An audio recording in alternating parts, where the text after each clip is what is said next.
Next chapter हम पढ़ रहे हैं कैपेसिटेंस। ये इलेक्ट्रोस्टैटिक यूनिट में 4 पार्ट हैं, electric force, electric field, electric potential और कैपेसिटेंस। तो 3 पार्ट हमने पढ़ लिए हैं, electric force, electric field and electric potential. Now we are going to study capacitance. Capacitance क्या होता है, उसकी डेफिनेशन क्या है, यूनिट क्या है, तो यही सब हम यहाँ पे देख रहे हैं। देखिए, मान लेते हैं हमने क्या लिया, एक कप लिया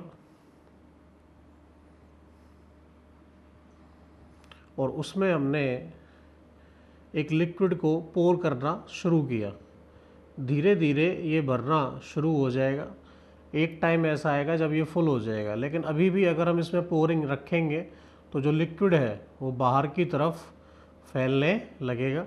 ठीक है, तो इसका मतलब क्या हुआ कि जो इस वेसल की कैपेसिटी थी जितना लिक्विड होल्ड करने की, हमने उससे ज़्यादा लिक्विड इसके अंदर डाल दिया, और ज़्यादा डाल दिया तो वो लिक्विड क्या हो जाएगा, फैल जाएगा। ये बात समझ में आ रही है आपको? अब इसी तरह से जब हम कोई भी कंडक्टर, मान लो हमने इस तरह का ले लिया और उसको हमने चार्ज देना शुरू किया, मान लो चार्ज देना शुरू कर दिया, देते गए, धीरे धीरे क्या होगा, इसका जो पोटेंशियल है वो इंक्रीज होने लगेगा। हमने और चार्ज दिया,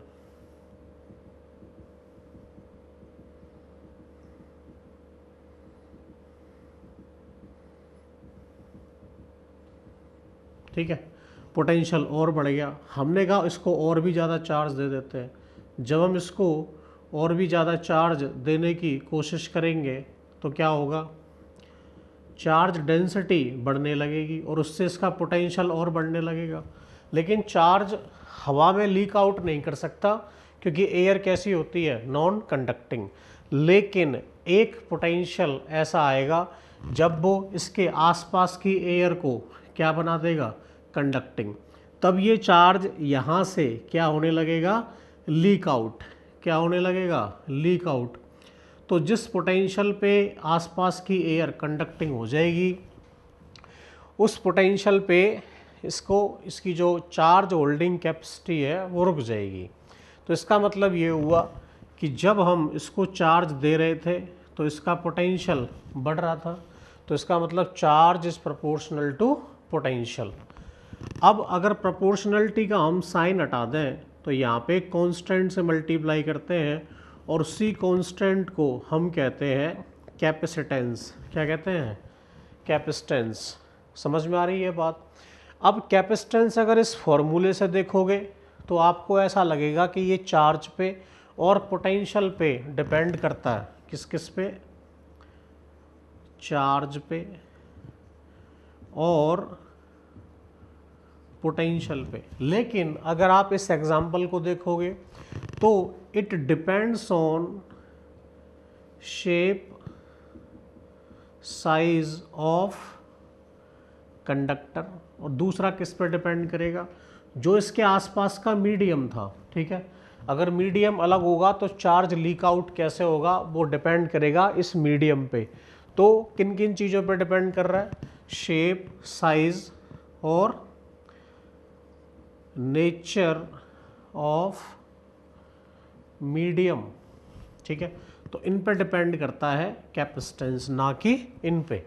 ठीक है, अच्छा, कैपेसिटेंस की हम डेफिनेशन लिखेंगे तो हम लिखेंगे कैपेसिटी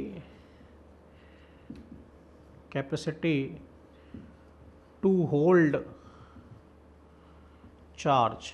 चार्ज को होल्ड करने की कैपेसिटी को हम क्या कहते हैं, कैपेसिटेंस, नोन एज कैपेसिटेंस। ठीक है, अब चार्ज होल्डिंग की जो कैपेसिटी है वो तो हो गई कैपेसिटेंस। फॉर्मूला क्या आया, C is equal to Q by V, charge upon potential. जो इसकी SI यूनिट होती है, SI यूनिट होती है फेराड या फेराड बोलते हैं।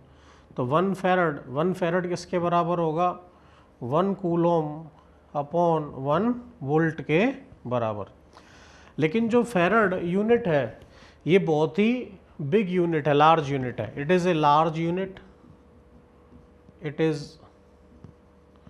लार्ज यूनिट कैन नॉट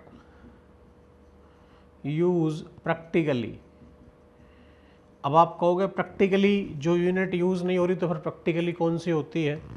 जो प्रैक्टिकल यूनिट्स इसकी यूज़ होती हैं वो होती हैं 1 माइक्रोफैरड दैट इज़ 10⁻⁻6 फैरड, एक होती है 1 माइक्रोफैरड मतलब 10⁻⁻12, या इसे हम 1 पिकोफैरड भी कह देते हैं। ठीक है, तो ये जो दोनों है वो इसकी प्रैक्टिकल यूनिट्स हैं।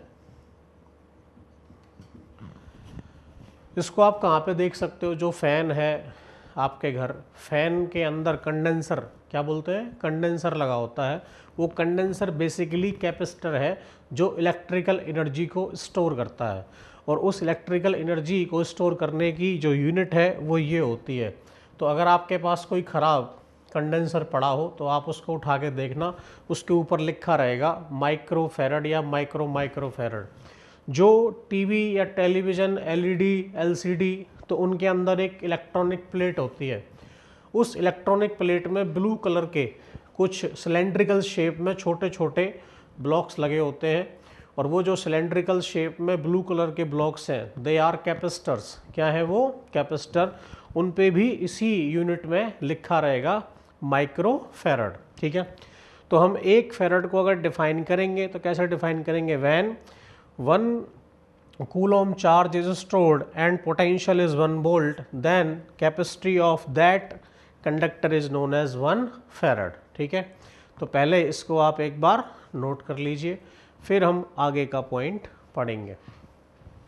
नेक्स्ट हम पढ़ रहे हैं capacitance of an isolated spherical capacitor. किस तरह फाइंड करेंगे? देखिए, कोई भी एक स्फेरिकल कैपेसिटर ले लिया हमने, जिसकी रेडियस क्या मान लेंगे हम? जिसकी रेडियस हम मान लेंगे कि रेडियस है r। अगर हमने इसको चार्ज दे दिया q, कितना चार्ज दे दिया? q, तो charge given q, radius r है, तो इसकी कैपेसिटी हमें फाइंड करनी है। और कैपेसिटी के लिए फॉर्मूला अभी हमने ड्राइव किया था, क्या था? वो था q/v। तो चार्ज तो हमने कितना दिया है? चार्ज दिया है जी q। ठीक है, और जो इसका सरफेस का पोटेंशियल होगा तो वो हमने पोटेंशियल वाले चैप्टर में पढ़ लिया था। तो पोटेंशियल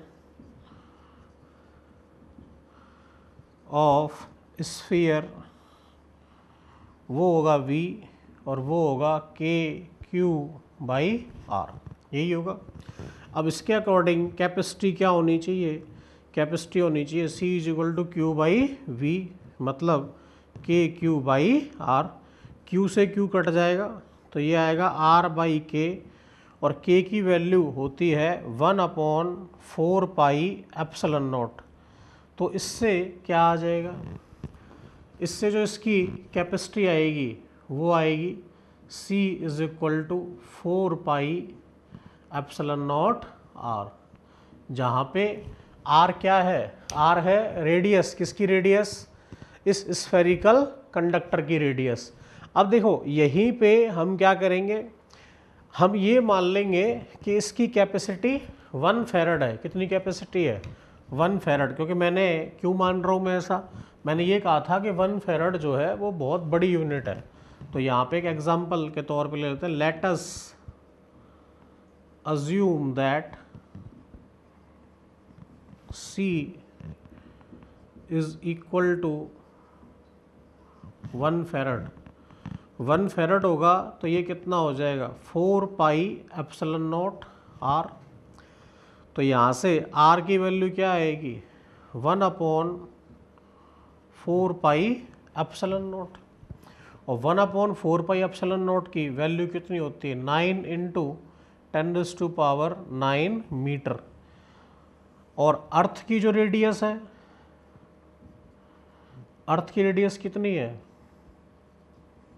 वो है 6.4 × 10⁶ मीटर। तो इसका मतलब क्या हुआ?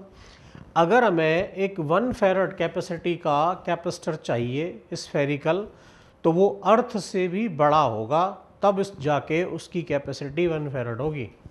ठीक है, इसका मतलब 1 फैरड कैसी यूनिट होगी, तो 1 फैरड जो है वो बहुत बड़ी यूनिट होगी। अच्छा, अगर हमें अर्थ की कैपेसिटी पता करनी हो तो हम कैसे फाइंड आउट करेंगे? फिर हम इसी फॉर्मूले में क्या करते हैं, आर की वैल्यू ये पुट कर देते, अर्थ की रेडियस, तो सी कितना आता, वो आता 4 पाई एप्सिलॉन नॉट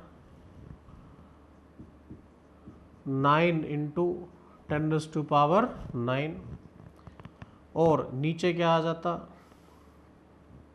तो 1/4 पाई एप्सिलॉन नॉट की वैल्यू क्या होती, सॉरी यहाँ पे हमें आर पुट करना है, दैट इज 6.4, तो ये आएगा 6.4 into 10⁻⁶ divided by 9 into 10⁻3, 9 into 10⁻9, so 6.4 divided by 9,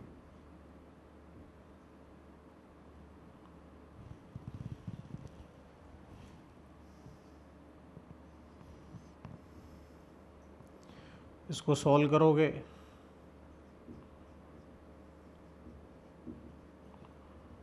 so it will be 711 micro farad. ठीक है, तो अर्थ की कैपेसिटी इतनी आएगी। तो इसीलिए प्रैक्टिकल यूनिट क्या होंगी इसकी, माइक्रो फैरड और माइक्रो फैरड, नोट कर लीजिए इसको।